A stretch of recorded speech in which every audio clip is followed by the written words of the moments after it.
Hazrat Ibn Shihab said, these are the ghazwat of Allah's Apostle sallallahu alaihi wasallam, and then mentioning the battle of Badr.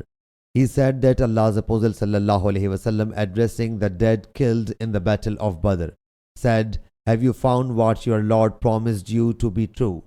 Hazrat Abdullah bin Umar radiyallahu anhu states, many of his companions submitted, O Allah's Apostle sallallahu alaihi wasallam, you are addressing the dead. Allah's Apostle sallallahu alaihi wasallam said, you don't hear what I am saying better than they.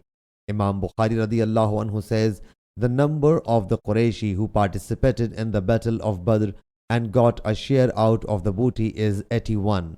And Hazrat Urwa bin Zubair radiyallahu anhu says that Hazrat Zubair radiyallahu anhu said, I distributed their shares and they numbered 100.